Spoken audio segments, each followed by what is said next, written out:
Okay, so in this video we're going to change gears a little bit in what we're talking about. We're going to talk about how we obtain a sample in the first place and what the benefits and disadvantages of each method might be. So the first type of sampling you could possibly have is convenience sampling. This is when you take a sample from the data that you have easy way of getting it.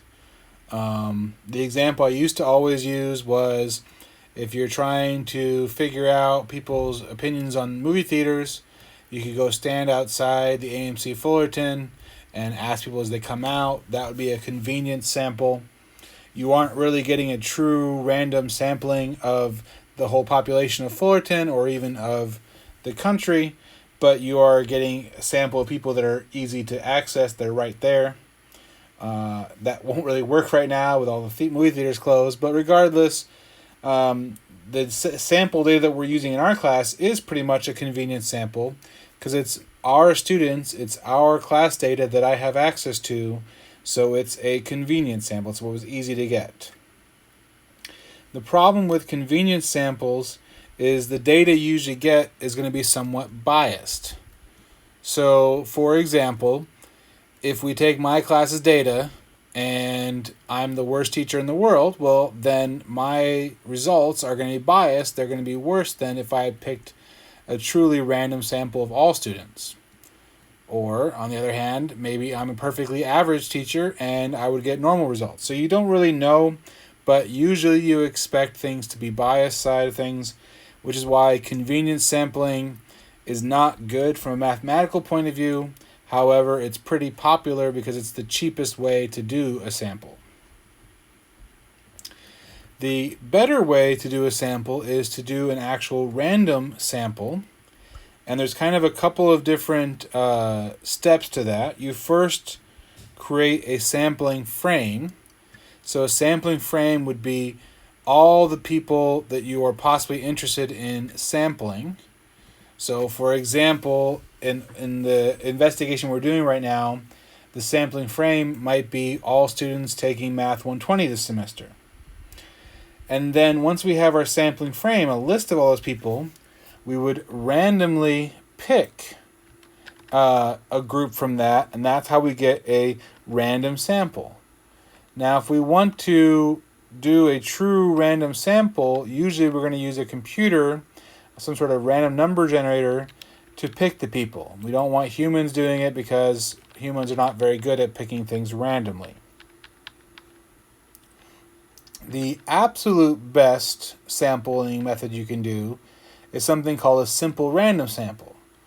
So what's going to happen there is every possible group of people will have the same chance of being selected.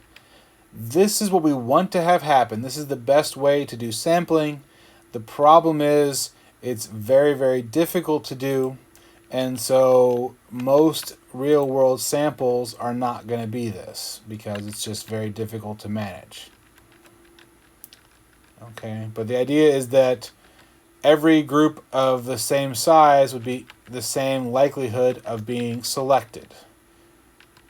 So, for example, if I wanted to pick a group of 2 people from our class, I could pick, say, 1 boy and 1 girl, and that would give me a sample here. However, that would not be a simple random sample because there would be no group where you had 2 of the same gender in it, and that would mean that there are some groups that have a more likelihood of happening and some groups that have less, which is the exact opposite of what we need for a simple random sample. So again, it's a very difficult thing to accomplish, but if we can, we should. And the fun thing is that all the math that we're going to be doing in this class is going to be based off assuming that we do have a simple random sample, even in scenarios where we don't. That's just the assumption we're going to be making. Now, kind of halfway between here, and I mean not halfway, but certainly not the same as simple random sampling, but it's still very good, is called a stratified random sampling.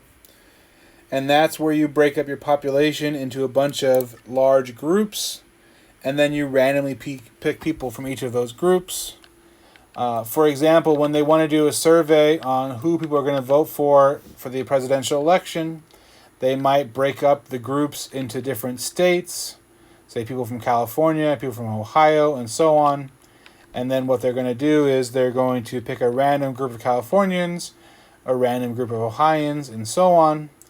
And that would not be a simple random sample because you couldn't have the same possible groups, and yet it's still generally considered good enough for what we're doing here. It's very commonly used. So, as I said, if you want to look at some examples of stratified random sampling, the example they gave in the slide here is if you're doing political polling, you might break it up into Democrats and Republicans. That's one way to do it. Another one is if you're doing a student poll, you might break it up into undergraduate students and graduate students. So that's another way of breaking it up. So whatever way makes sense to break it up, you can do it that way, and then do your samples on the individual groups. It makes the sampling process a lot easier while still having some mathematical what's the right word here? Mathematical certainty that it's working out well for you, that you're not doing, for example, a convenience sample. Those are the ones that you wouldn't really rely on your data there. The last one, which is one that I don't really like, it's called a cluster sample. It's where you break up the population into a bunch of groups, and then you just take everyone in the group you pick. So, for example, we have 50 states. We could break people up into the 50 states here, and then we might randomly pick 5 of those states. And once we do that, we will then get sample data from everyone in those 5 states. So we're getting these 5 clusters, but missing people from all the other states. So there are times when this is useful, but we aren't going to use it very often in this particular class. Here's some examples on the slides here. I'll let you read those. And that's the end of the exam scores investigation.